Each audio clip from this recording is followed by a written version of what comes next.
Welcome to The Grant, the EU funding podcast.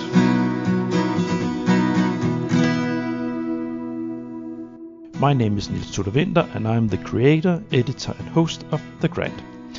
My timeline series is going through the proposal process step by step, giving tips, tricks and advice on the Horizon Europe proposal preparation process. I have reached to the actual proposal writing, and now it is time to dig into the impact section. I decided to dedicate 4 episodes to this section because I have some great resources at my hand in my advisory board that covers different aspects. There will be 2 episodes covering 2.1 projects pathways towards impact and 2 episodes covering 2.2 measures to maximize impact. The impact section 2.1 is where you describe the results and the effects that your project will have on the technology, business and society level.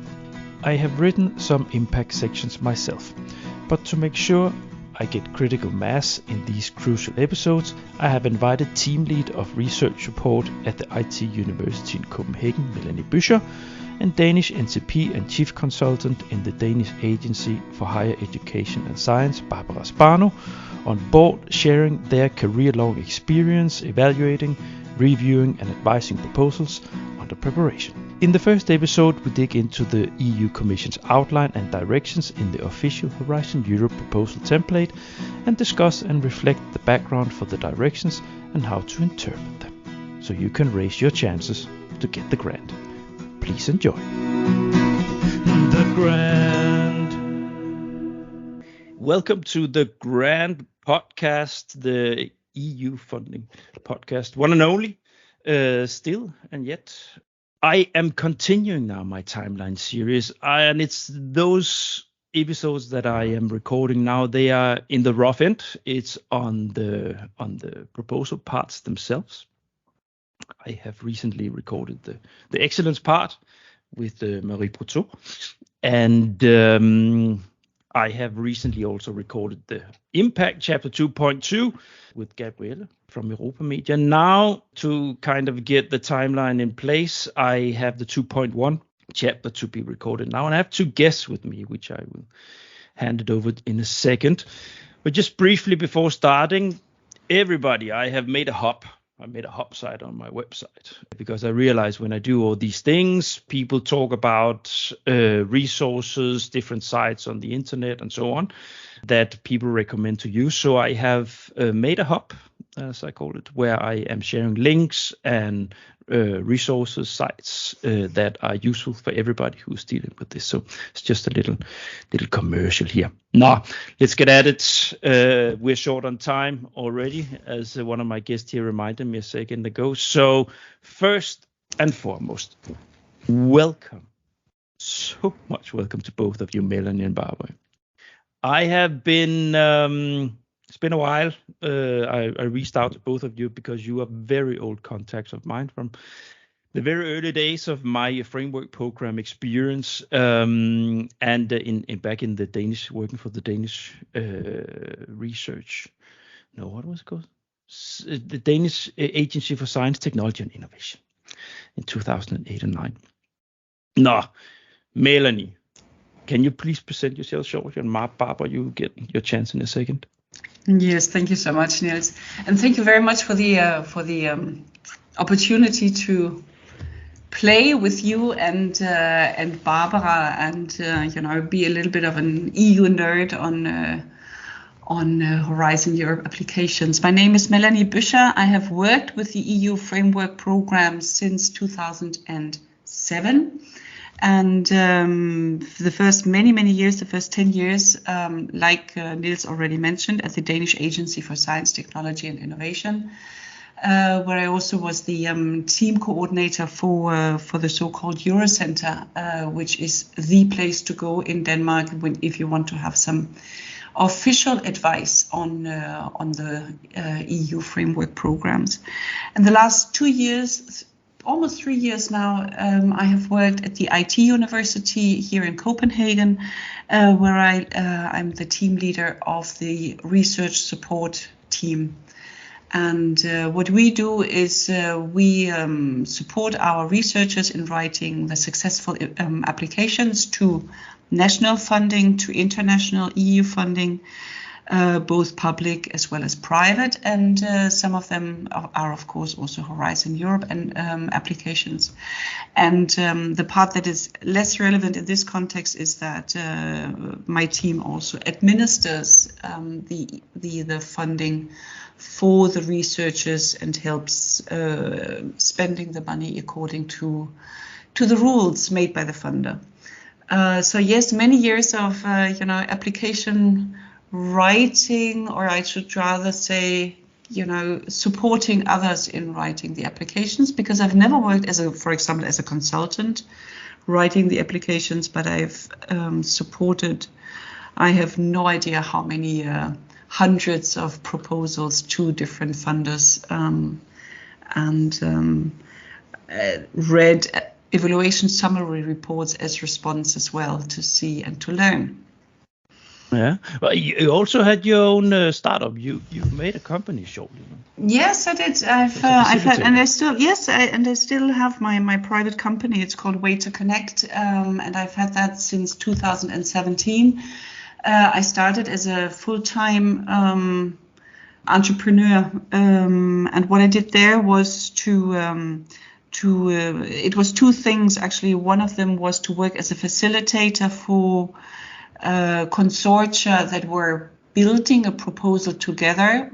So, at the very, very early stages of proposal writing, where I mainly worked for researchers employed at universities, bringing together a consortium very early in the process, and I did facilitate the group processes, which was an amazing and wonderful task to do. And also I worked, and still do that actually, as a consultant for small companies who, my main target group there is very small organizations who have one, maybe two EU grants, Horizon Europe grants, and then have to find out how to spend the money according to the rules. The latter I still do on the side. My main job here at the IT university, and it's it fits very, very well together and is wonderful. I love working with the small companies who all of a sudden see themselves confronted with a grant agreement by the EU and many articles there. And yeah. Thanks.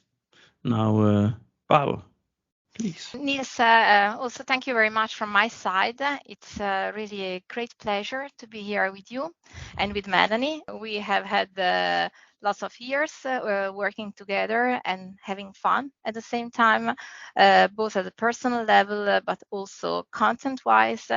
It has been, years where we have learned a lot, experienced a lot, and tried many things. About myself, my name is Barbara Spano. I work at the Danish Ministry of Higher Education and Science.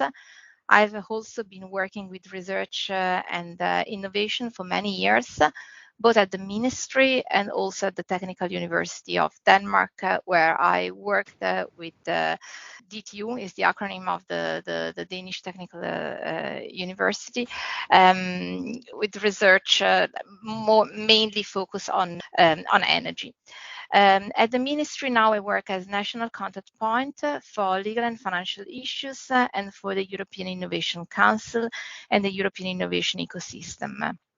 Regarding impact, I wouldn't say that I am an expert or a guru with impact, but DTU for a few years ago decided to look at the impact and tried to make sure that both the researchers and the administrative employee had more knowledge and experience in how to address impact, both in Horizon 2020 and now in Horizon Europe project. So everything regarding impact for me started a few years ago at DTU when we decided, okay, what are we going to do with impact if we want as a university to be competitive when writing proposal? And it started in that way, and with the contact with the consultant companies that had a lot of years of experience with impact, and then having an expert working group with researchers and administrator in trying to understand what were the issues, obstacles, and how to make sure that the researchers, they were able and better in explaining and in thinking about the impact of their research, and not only their results. So it started like that a few years ago, and then now at the ministry we keep working on impact. Now it's not anymore at university level, but it is for all stakeholders in Denmark, so both universities, research center, and also companies. So that's like my experience with impact. I have been working in the administration at the DTU for many years in supporting researchers in writing proposal, and keep also an eye on the policy aspect of the proposal and the DTU itself. And yeah, so it's I think it's I think I can be good in explaining where to start when working on impact without more as a practitioner. Yeah. Indeed, there is a specific reason why I invited the two of you on board for this. There are many other things that the three of us we can have very nice podcast episodes about, but this is something where I know that you, Barbara, especially has been dug into for a long time.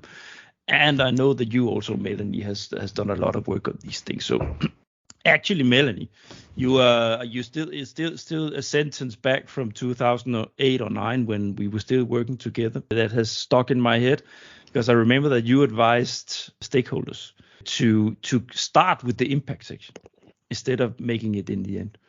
It's just yes. I remember. I know, and I still say it, and I also still say it. At every proposal writing workshop we have at ITU, I can tell you that this dream has still not materialized. Not even at our own university, not even for the applications that I support or my team supports, which is actually also that actually says a lot, and I still mean it. I actually still mean that you should start with the impact section when you start writing a proposal. Yeah, at least do it in parallel, but we'll get back to that, why it's so important, especially in 2.1, to have a strong connection to the excellence section. Indeed. We discussed a little bit the rundown and the way to approach this in my methodology, so to say, of the programs. I have divided this into two parts: a template run through, and then a practical section. But it might shift a little bit in between, but I might have to cut up the episode anyways in two parts, but then I will do it different. But the most important thing is that we run through things and that we slowly sort of work our way through the different concepts and elements and so on that is important to be aware of when approaching the impact section in the proposal. Now, what I put down first is a fly-in on the commission starting point. So we have when you write for the proposals, you always have a template, and in the template it is described fairly detailed what the commission wants, but might need a little bit of explanation. But before we get so far, we should have a short talk about the idea behind at all the 2.1 section. And I don't know, maybe Melanie, can you maybe attack this first? Yes, I'll be happy to, because what I would like to emphasize, and that's actually also like basically my main message for this entire talk about the impact. So I might as well just get right to it, and that is there is, like, as a researcher, when you write a proposal, or as a company when you contribute to a proposal, you have your reasons why you're interested in whatever you want to do and whatever you want to get funding for. For a researcher, it will typically be the research-based curiosity, the drive to find, new solutions or new ways of doing it, getting new data. It is really very, it is about curiosity. That's what the researcher is driven by. A company might be driven by the idea of, getting a product on the market at some point and make money out of it. So the main forces behind a research consortium, they have their why and their own why they want this proposal now, or why they want this project. Now, what happens is that in proposal writing and through the template, they actually, that's my interpretation, they meet the European Commission's why. Why do they want to fund a certain proposal? And that is, for me, the impact session. So it's in the impact session that as a proposer, we give the Commission the arguments of why to fund this project and not another one. And because the European Commission is a political driven organization and they have, big political goals within basically every area. So what we have to do when we're writing a proposal in the impact session, very briefly said, is we have to talk into the European Commission's why. And for me, that is kind of the important switch that we have to make when we are writing a proposal. We have to put ourselves into the European Commission's shoes. And it's not only the European Commission, we also see it on a national level. There are certain funding agencies that actually apply the same mechanism, because it's really about the question of what are we going to get for our investment into this project? Why should we fund this project versus another one? Which kind of impact is this project going to create for the society that we are responsible for at some point? And at the very end of the day, when the funder has to take a decision, one of the criteria is to see, well, how can they create by putting 2, 5, 10, 20, 30, 50 million into something? How can they how can they have like an argument for what they're going to get out of this political and monetary investment. So for me, said in a nutshell, the impact session is about giving the evaluators, the European Commissions, the arguments of why to fund this project. And that why is different from a researcher's why, or motivation. It's different from a company's motivation, and that makes this part of the proposal particularly difficult to write, because the what and the how, that's easy enough, so to speak. But here for the impact session, you really have to make a change of perspective, a conscious change of perspective. Yeah, you can also say a little bit with other words, say that the Commission, it throws a lot of money after stuff, after people doing research and innovation. And the impact section, that's the Commission getting things back. So, it's their return on investment, basically. Also, I think you mentioned. So that's so. How are you going to give us the results back for our investment? How are you going to do that? Well, it's the society's return on investment, because it's European taxpayers' money. Yeah, exactly. So it's European taxpayers' money that we're in, or that the European Commission is investing. And so the question is, what is the European taxpayer going to get back, or not maybe not as a taxpayer, but as a person, as an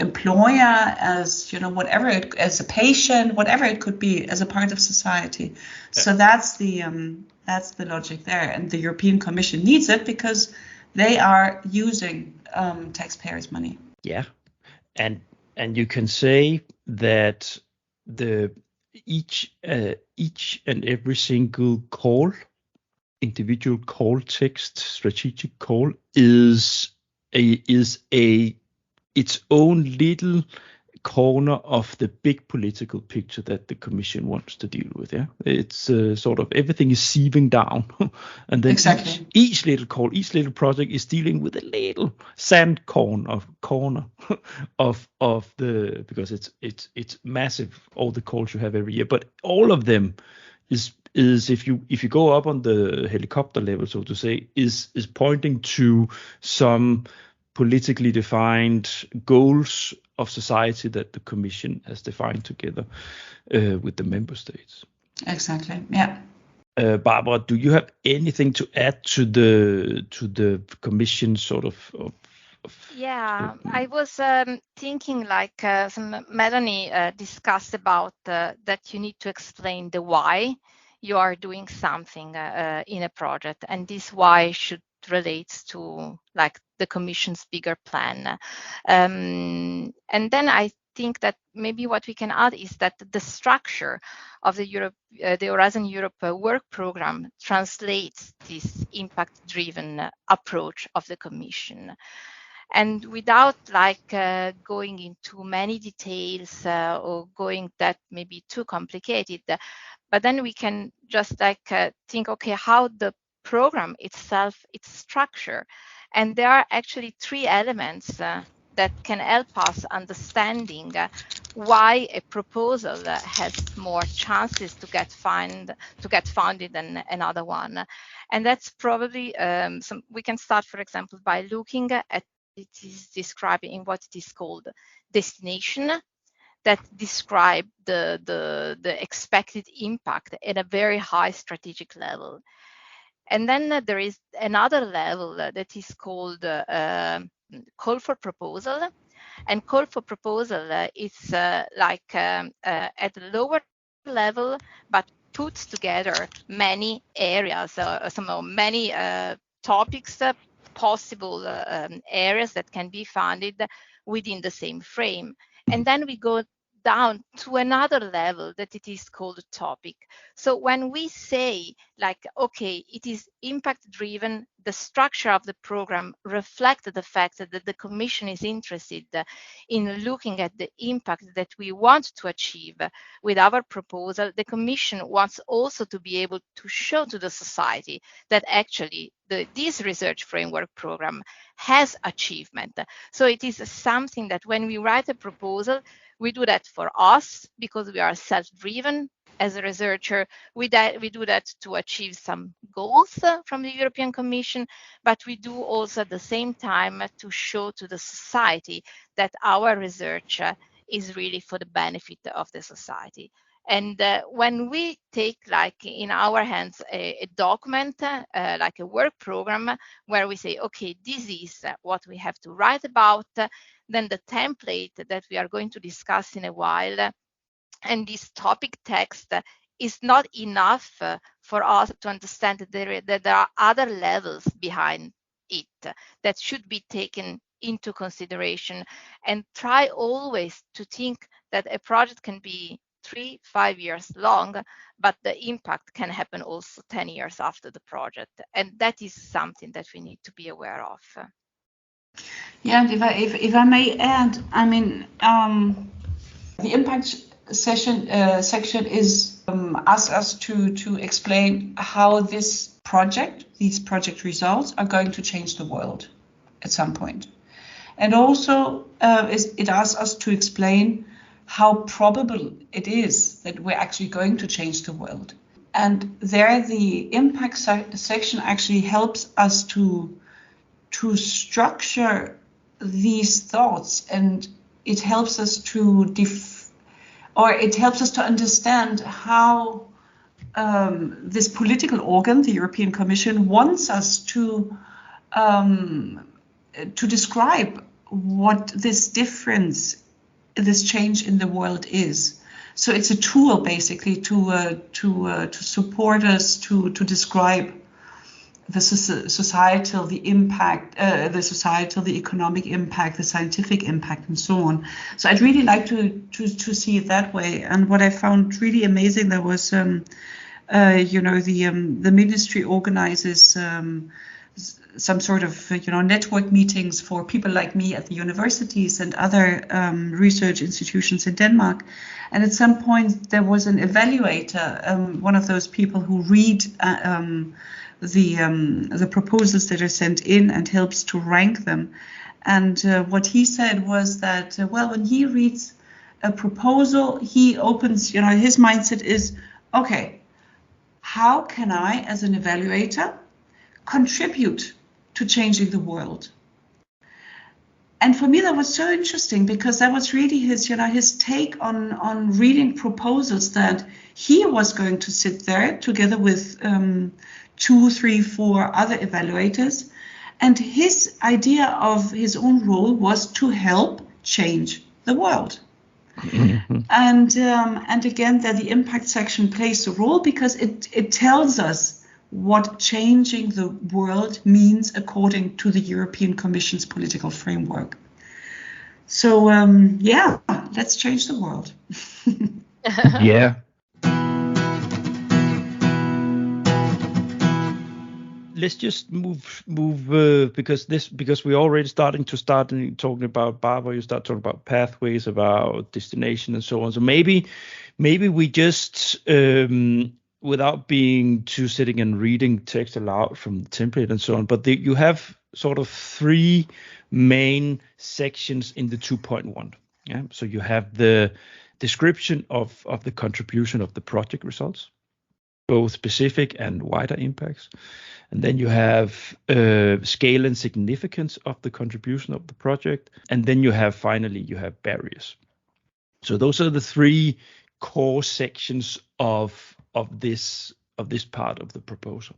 Now, when you look at the first part of it, so the contribution of the project results and the outcomes specific to the topic, maybe the Commission has, and maybe Barbara, maybe you're the one that is most into these things, because the change from Horizon 2020 into Horizon Europe, the Commission has established some new layers that you need to answer to in your impact description. So they have made these pathways, they have made missions, they have made destinations, and so on. Maybe is it possible for you to just to sort of outline what are meant with these things? Yeah, I can try. The first thing that I would like to say is that when we say impact, sometimes we understand the different things. And just think to what Melanie was saying before, we should really have a look at what the Commission means when speaking about impact. And something that is very important when we start having a look at the template is the definition of results, output, outcomes, and impact. This is important because most of research manager works with different funding agency, and different funding agency have different takes on impact. We know that impact, or we can have like broader or narrow definition of impact. We can look at impact as the effect that some specific research can have on the economy, on the society, on the research. The other prefer to look at impact, translating the word impact as value. But when working with impact, everybody can agree that impact is more than results. So results is just like a way when you start. So the first suggestion for me is just have a look at the glossary, because the Commission used in the template throughout the entire template, but also in their communication, different words. And for the Commission, impact, it's something that happens again up to 10 years after the end of the project. While we need to focus outcomes is also impact, but it is something that happens very close to the end of the project or within the project itself. So think about this time perspective and the definition and the words used by the Commission. And then regarding what you were saying before, Niels, that's true. The Commission has introduced and started to use within Horizon Europe the key impact pathways. The Commission calls these key impact pathways not to be confused with key performance indicators, so there is just a change in the acronym, but these are key impact pathways that are important, but the key performance indicators are also important when writing impact. You know what? This is why it's why this is important, because you know what? I've been working as a professional consultant writing these things out, to the big frustration for many of my most strongest colleagues in I've ever worked with, people, private consultants that can pull projects proposals out of their ass, and in a week, they were still sitting. What? So this is why this is important. So please continue. Thank you. So again, some key impact pathways. The Commission used these key impact pathways. They have been introduced actually because, again, Horizon Europe is an impact-driven program, and these impact pathways, they were introduced also for the Commission to be able to communicate the program and evaluating the program itself. These key impact pathways, they are actually relevant also at the proposal level. So they are relevant at the program level, how the program is structured, how the program is evaluated and communicated, but also at the proposal level. And what it is relevant, they are actually some three main: it's scientific impact, societal impact, economic and technology impact. And then for each of these three key impact pathways, there are what are called three storylines attached. There are three for the scientific impact, three for the societal impact, and three for the economic and technological impact. What it is important when you start dealing with an Horizon Europe project is to have a look at these key impact pathways and try to see how you could put them in your proposal. Not everything is necessarily important for any kind of proposal, but if they are, and something that both the evaluator and the Commission is interested in, is that you use the same way to formulate things. So again, like use the words that are used in the templates and use the words that are used in the policy strategy document. So if we just take societal impact as an example. Societal impact is one of these key impact pathways.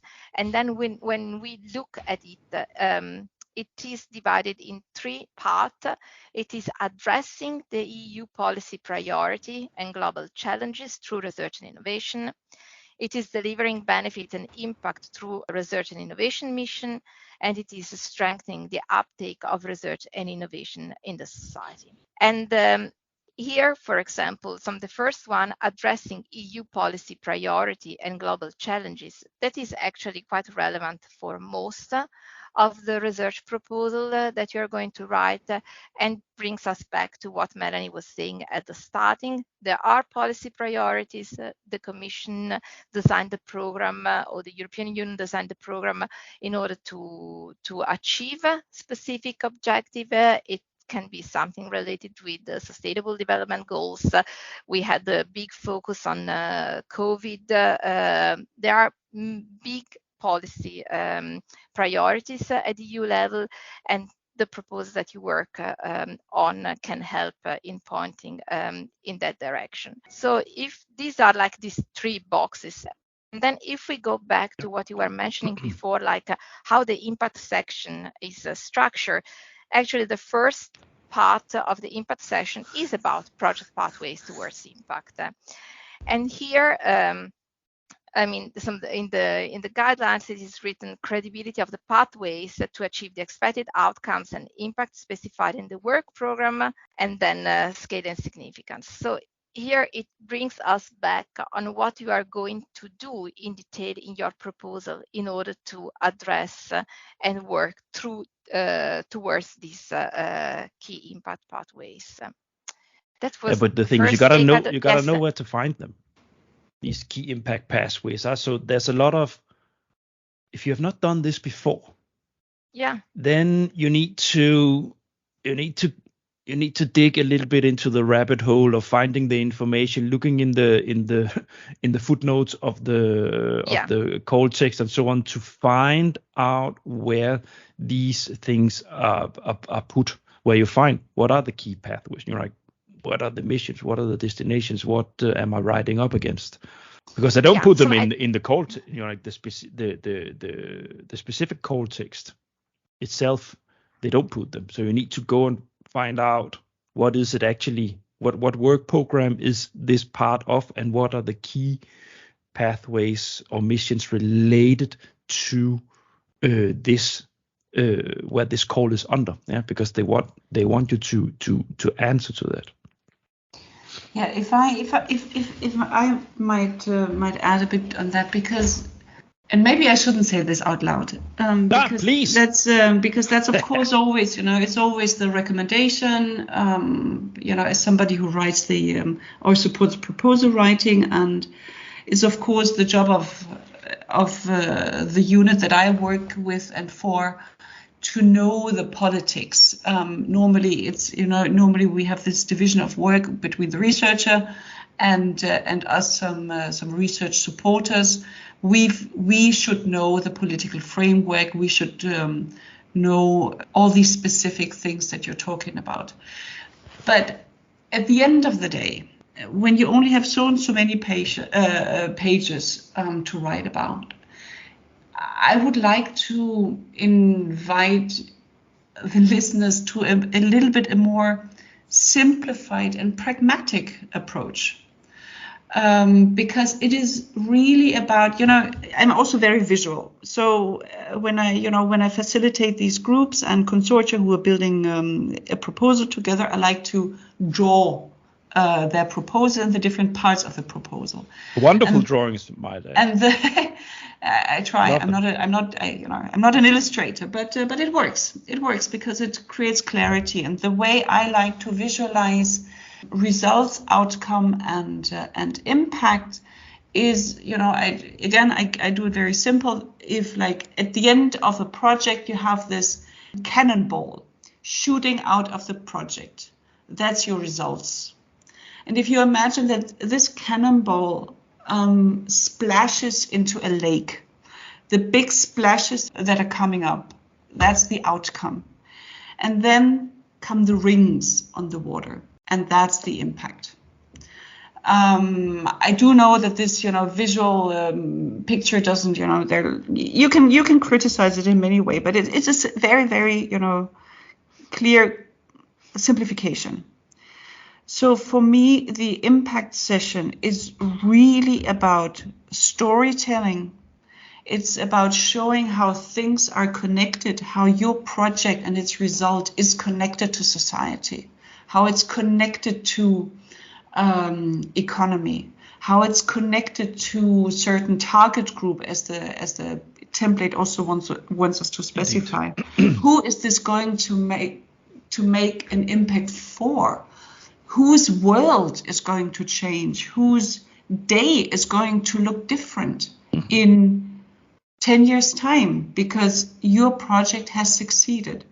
And that's the kind of thinking that I would like our proposers to get into, and then to describe the story, how the things are connected.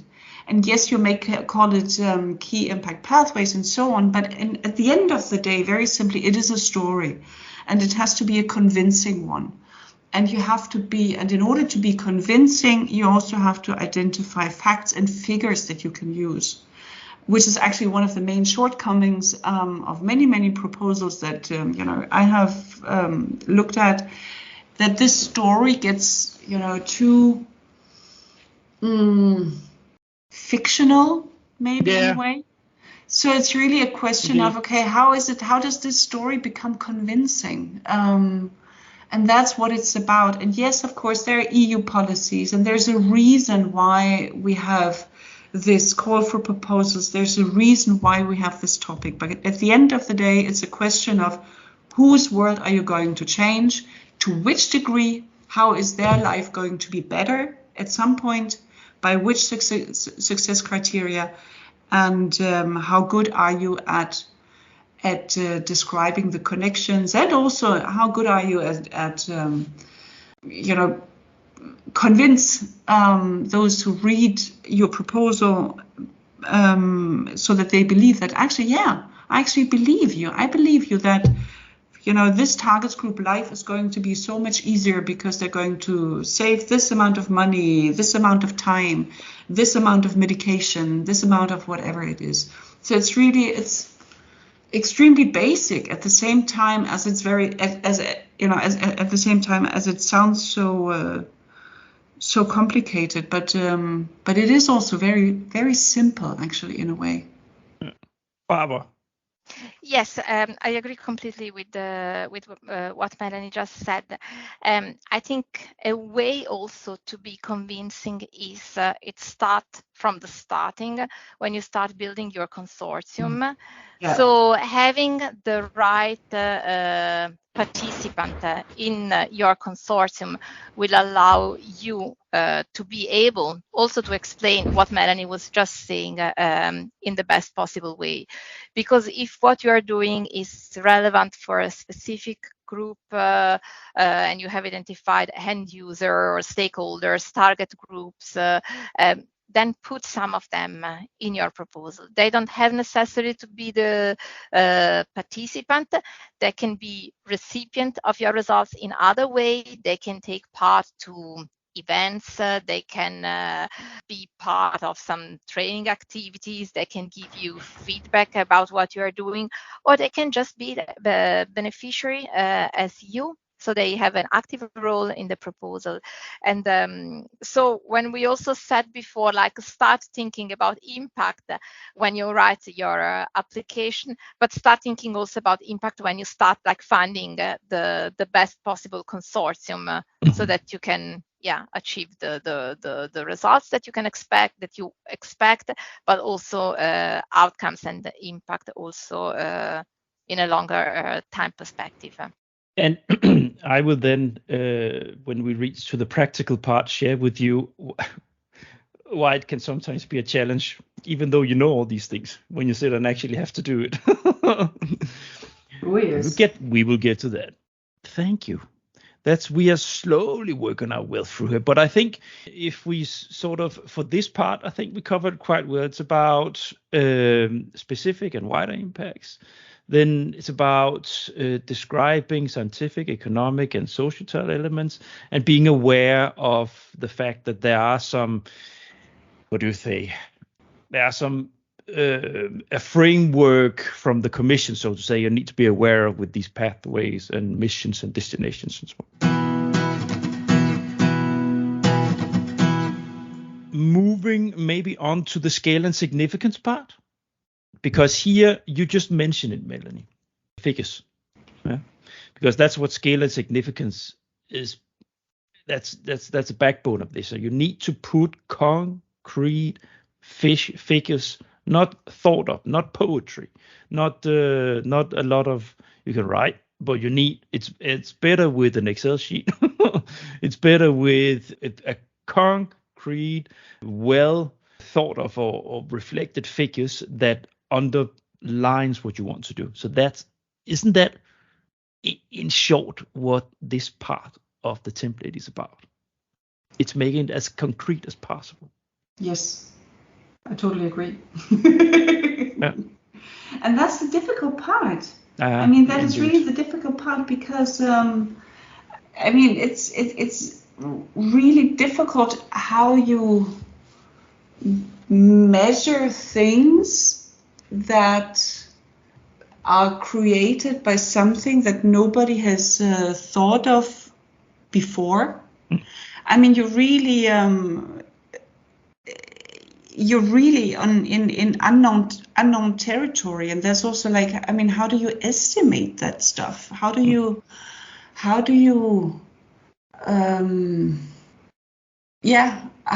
estimate how this is going to improve life for some citizens, some patients, some companies at some point in time?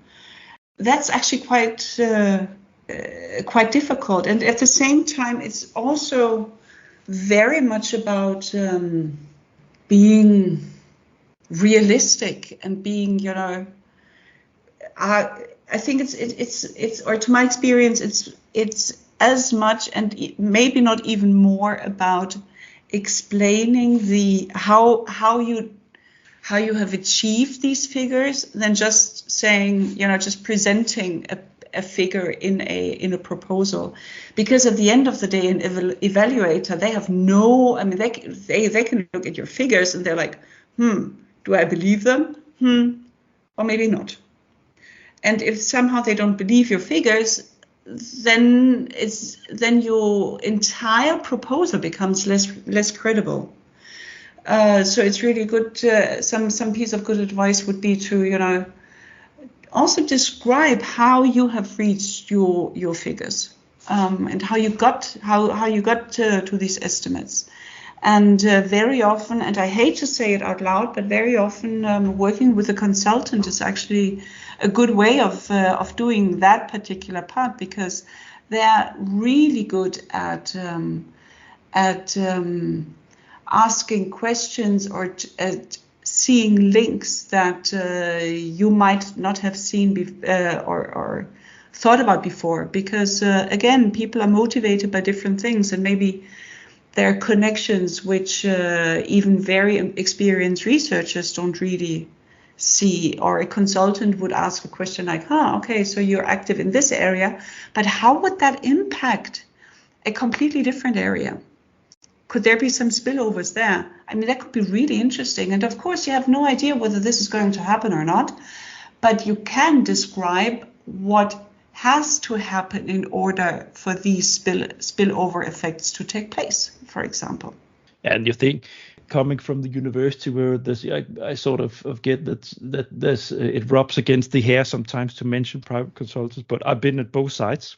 I haven't worked for a university, but I've been a civil servant indeed. I've been working for on the public side, and I've been a private consultant. I would say it's not really a matter of being public or private. It's a matter of the competencies of the person you work with.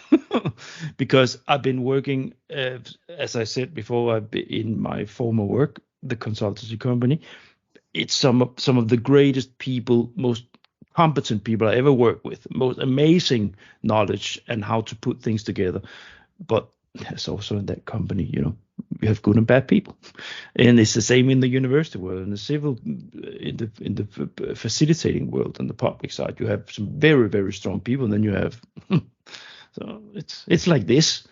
So yes, indeed, private consultants, they have, because there's a certain push in the sector when you do proposals. Things are going very fast, but it's there's a way of thinking that indeed squeezes a little bit the researchers. Yes, Barbara? No, actually, I was making a victory sign when you were speaking about good people working in the public sector. No, so you're among the best. But I have always a lot of things to say. No, what again, of course, I agree with what Melanie said and what you were saying. I think one suggestion that I can give is try to explain the methodology that you have used to make some calculation, expectation, estimate. Yeah. And if possible, try to be consequent on the methodology used throughout the consortium. And that's because you don't want a partner in France doing some estimate based on the methodology and somebody else in Denmark doing the same by using another methodology, if you are going to work on exactly the same thing. So try really to make also things easier for yourself and for the evaluators that, as Melanie said, has to believe in your estimate. And you are able to explain how you came to specific estimate, describing the methodology you use, you better it is for you, so that it is clear that they are not just assumption, but they are actually estimate based on a methodology that has been taught through the entire proposal and throughout the entire consortium. Yes, exactly that, Barbara. Yeah. Or to put it differently, then if you come up with estimates, then try to invent a good methodology. Yeah, that leads to those results. If it's credible. If you can say that's perfectly legit, to say, well, we had to do this calculation in a different way, but we made that we use that same way of calculating these things through the figures you see here. So it's comparable. We will come back to the baseline when we talk about practicalities, baseline of your figures and so on. All these things we'll get back to. We will slowly. I'm going to push us a little forward. We could talk long about these things, but just going to the last part of the 2.1. And that's, we will quickly go through that. But that's the bottlenecks. Yeah. So the barriers. So here, the Commission, throughout the framework programs, it's always been an important element from the part of the Commission that the consortia, no matter what you deal with, you describe what happens when it doesn't go as planned. And of course, also here under impact, I don't remember if they added this along the way as a specific thing on the impact. Doesn't matter. Here you need to describe what's going to be a bottleneck in achieving the things that you just described. And I don't know, do you guys have any, sorry guys, you ladies have any comment on this part of it? I guess it's sort of, you just need to think through, and this is a reflection together with the partners, and you need to, what the Commission wants is to make sure that, what are you going to do when you don't? Yeah. So what happens if what are your, do you know your shit, so to say? Do you know, how well do you know this that you want to apply money for? So if you really know, then you can say, here it's difficult, here it's difficult, and here it's difficult. We can never go around that. We cannot say it's not going to be difficult, because it is. And then you describe, this is what we are going to expect is going to be difficult, and then it can probably have a contingency way of doing things like this, alternative routes. Yeah. I actually think, I actually think that this part of the proposal is actually, I mean, it's always written in the last minute, but at the same time, for me, it's an incredible reality check.